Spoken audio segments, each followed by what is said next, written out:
Hello, my dear students. We are going to read the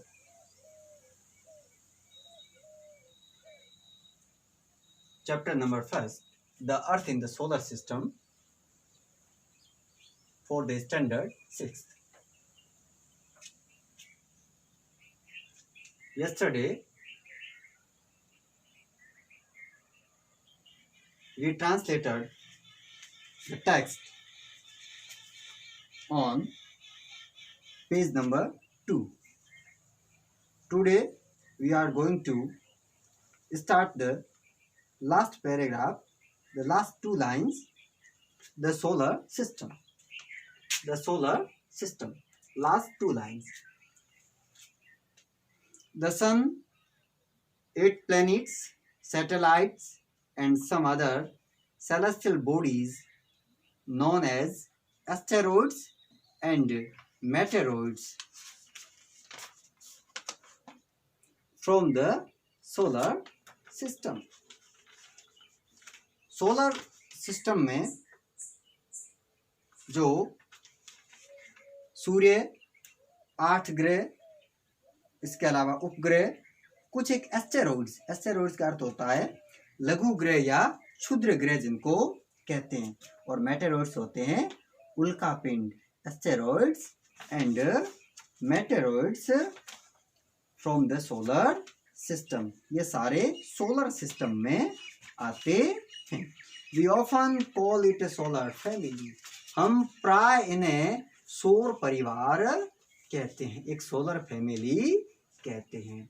with the sun as its head, जैसा कि सूर्य इनका मुखिया होता है, सूर्य इनका मुखिया होता है. We often call it solar family, ये सेंटेंस सिंपल प्रेजेंट टेंस का अफर्मेटिव सेंटेंस है. We often call it solar family, we के साथ ऑफन का प्रयोग और अफर्मेटिव सेंटेंस है तो कॉल वर्ब की फर्स्ट फॉर्म यूज हुई है. We often call it solar family.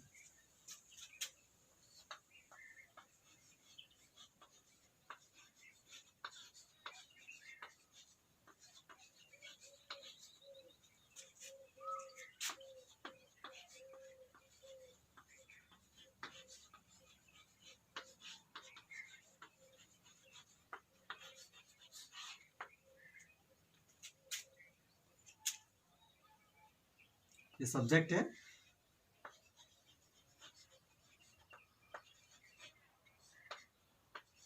Adverb often का यूज है. कॉल वर्ब की फर्स्ट फॉर्म है और बाकी सेंटेंस का हिस्सा है. We often call it a solar family, तो यहाँ सिंपल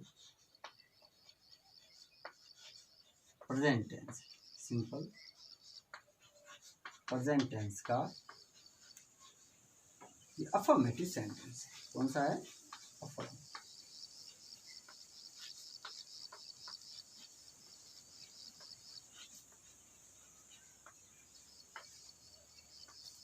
अफर्मेटिव सेंटेंस में सिंपल प्रेजेंट टेंस के अफर्मेटिव सेंटेंस में हेल्पिंग वर्ब का प्रयोग नहीं होता है. अगर सिंगुलर सब्जेक्ट होता है तो वर्ब के साथ एस ई एस से आई एस लगता है, और अगर प्लूरल सब्जेक्ट होता है तो वर्ब की first form as it is आती है. वर्ब की फर्स्ट फॉर्म जो की त्यों आती है, इसमें कोई बदलाव नहीं होता. तो वी प्लूरल सब्जेक्ट है, सो कॉल की फर्स्ट फॉर्म जो की त्यों आती है. तो ये सिंपल प्रेजेंट टेंस का अफर्मेटिव सेंटेंस है, ध्यान रखें. Next, the sun. The sun. The sun is the center of the solar system. सूर्य इस सोलर सिस्टम के केंद्र में है. जो सोलर सिस्टम पूरा जो हमने पहले पढ़ा कि इनके जो मुख्य इनमें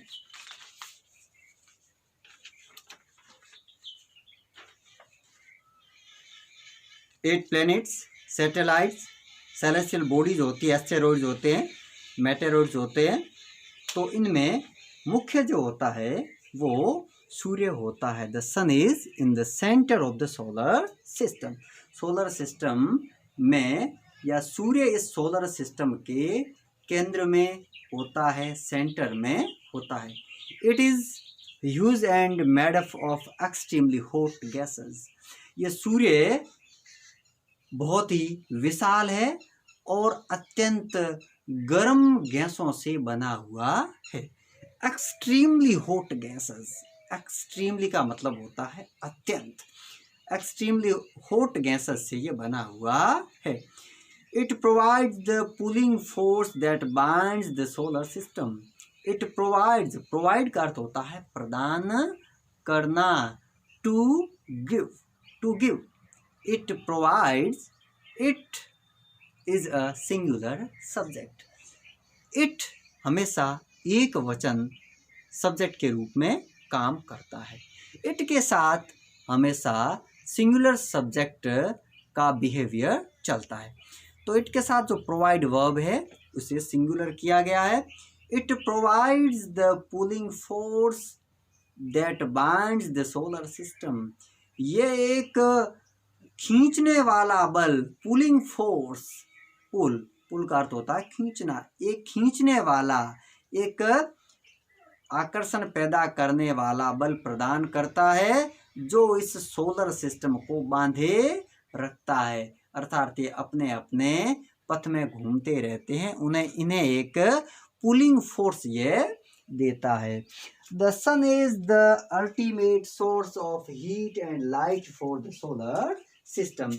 इस प्रकार से सूर्य ही इन सभी के लिए या इस सोलर सिस्टम के लिए उष्मा और प्रकाश का स्रोत है, सोर्स है।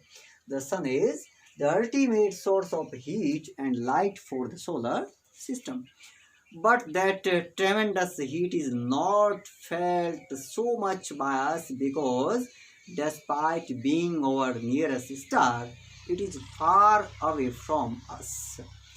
But that tremendous heat, लेकिन इतनी बहुत बड़ी, बहुत व्यापक उष्मा के बावजूद भी हम इस उष्मा को महसूस नहीं करते हैं, because despite being our nearest star, क्योंकि ये हमारा नज़दीक का तारा, सबसे हमारा ये पृथ्वी का सबसे नज़दीक का तारा है, लेकिन it is far away from us, लेकिन ये हमसे बहुत दूर है। The sun is about 150 million kilometres away from the earth. The sun is about 150 million kilometre away from the earth. सूर्य हमारी पृथ्वी से 150 मिलियन किलोमीटर दूर है। मिलियन वर्ड को हम समझते हैं, million, MMILLION, million means 10 lakh.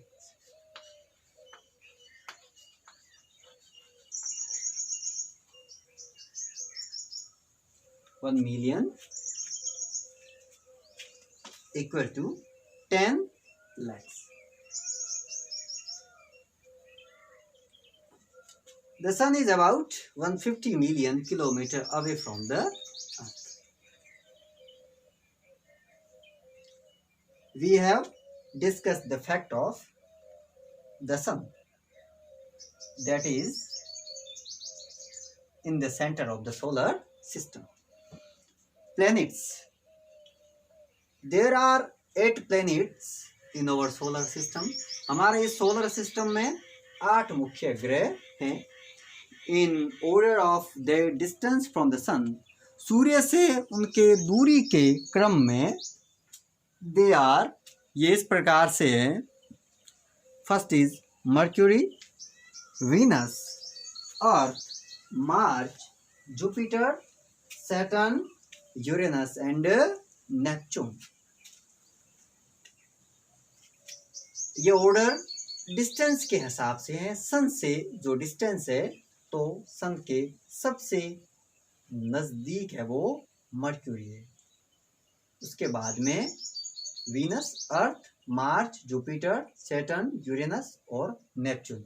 इस प्रकार से An easy way to memorize the name of the planets in order of their distance from the sun is, हम सूर्य से इनकी दूरी के हिसाब से इनको याद करने का इसका एक आसान तरीका है, एक ट्रिक के माध्यम से नीचे दिया हुआ है।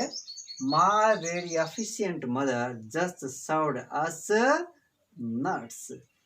My में M goes to Mercury. In very, V goes to Venus. In efficient, E goes to Earth. In mother, M goes to Mars. In just, J goes to Jupiter. In served, S goes to Saturn. In us, U goes to Uranus. And in nuts, N goes to Neptune.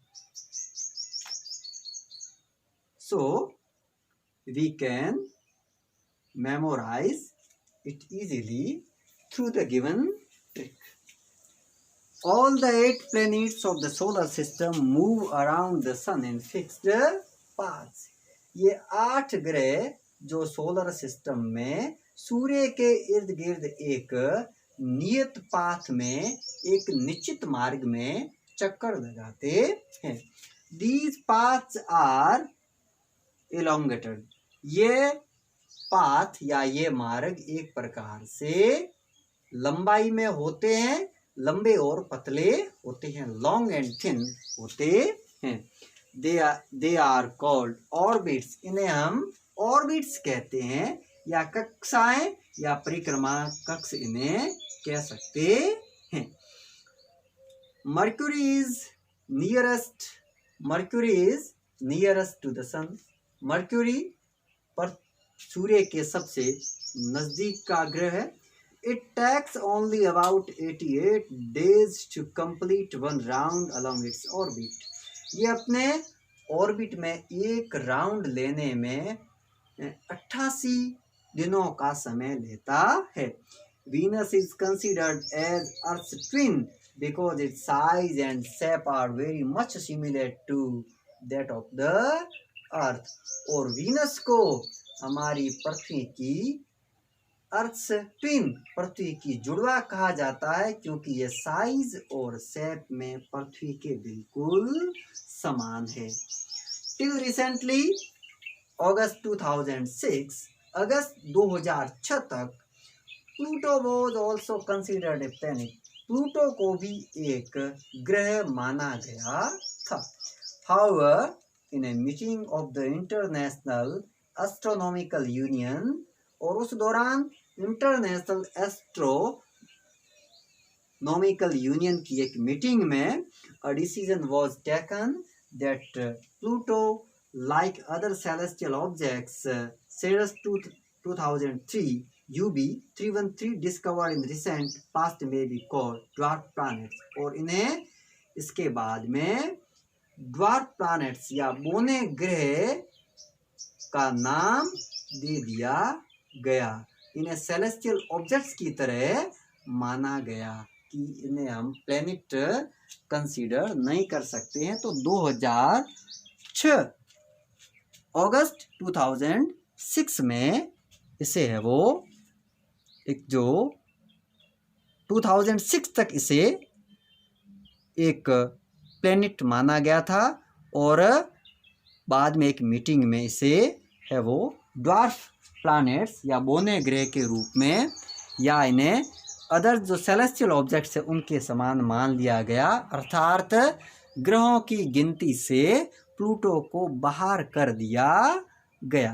तो अब हम Pluto को planet consider नहीं करते हैं।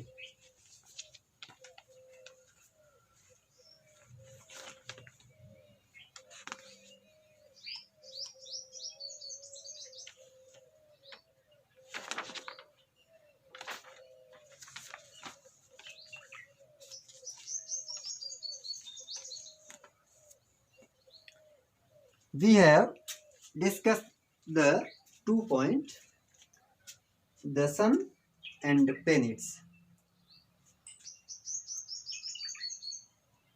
I hope